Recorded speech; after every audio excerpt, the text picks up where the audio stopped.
ಸಮಸ್ತ ರೈತ ಬಾಂಧವರಿಗೆ ಪ್ರಗತಿ ಚಾನೆಲ್ಗೆ ಆತ್ಮೀಯವಾದಂಥ ಸ್ವಾಗತ. ರೈತರೇ, ಇಂದಿನ ಬೆಳ್ಳುಳ್ಳಿಯ ಮಾರುಕಟ್ಟೆಯ ಬೆಲೆಯನ್ನು ನೋಡಿಕೊಂಡು ಬರೋಣ.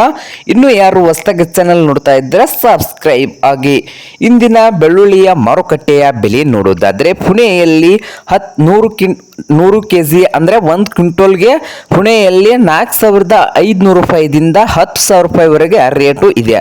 ಹಾಗೆ ಅಹಮದ್ನಗರದಲ್ಲಿ 10 kgಯಲ್ಲಿ ನೋಡೋದಾದರೆ ಅಹಮದ್ನಗರದಲ್ಲಿ 50 ರೂಪಾಯಿದಿಂದ 70 ರೂಪಾಯಿವರೆಗೆ ಅಂದರೆ ಕ್ವಿಂಟಲ್ಗೆ 5,000ದಿಂದ 7,000 ರೂಪಾಯಿವರೆಗೆ ಇದೆ. ಹಾಗೆ 1 ಕ್ವಿಂಟಲ್ ಬೆಳ್ಳುಳ್ಳಿಯ ಬೆಲೆ ಕೊಲ್ಹಾಪುರದಲ್ಲಿ 3,000ದಿಂದ 11,000 ರೂಪಾಯಿವರೆಗೆ ರೇಟು ಇದೆ.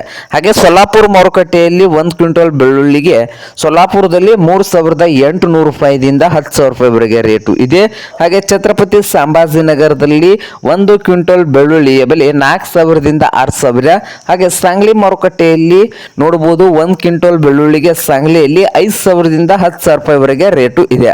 ಹಾಗೆ ದಾವಣಗೆರೆಯಲ್ಲಿ ನೋಡೋದಾದರೆ 5,500 ರೂಪಾಯಿದಿಂದ 10,000 ರೂಪಾಯಿವರೆಗೆ 1 ಕ್ವಿಂಟಲ್ ಬೆಳ್ಳುಳ್ಳಿಯ ಬೆಲೆ ದಾವಣಗೆರೆ ಮಾರ್ಕೆಟ್ನಲ್ಲಿ ಇದ್ದು. ಹಾಗೆ ಇನ್ನೊಂದು ಮಾರ್ಕೆಟ್ ಬಂದು ಪಾಲ್ಟಾನ್ದಲ್ಲಿ 4,000ದಿಂದ 9,000 ರೂಪಾಯಿವರೆಗೆ 1 ಕ್ವಿಂಟಲ್ ಬೆಳ್ಳುಳ್ಳಿಯ ಬೆಲೆ ಇದ್ದು. ಮಹಾರಾಷ್ಟ್ರದ ಸತಾರದಲ್ಲಿ 4,000ದಿಂದ 10,000 ರೂಪಾಯಿವರೆಗೆ ರೇಟು ಇದೆ. ಇದು ಇಂದಿನ ಬೆಳ್ಳುಳ್ಳಿಯ ಮಾರುಕಟ್ಟೆ ಬೆಲೆ ಆಗಿದೆ ವೀಕ್ಷಕರೇ.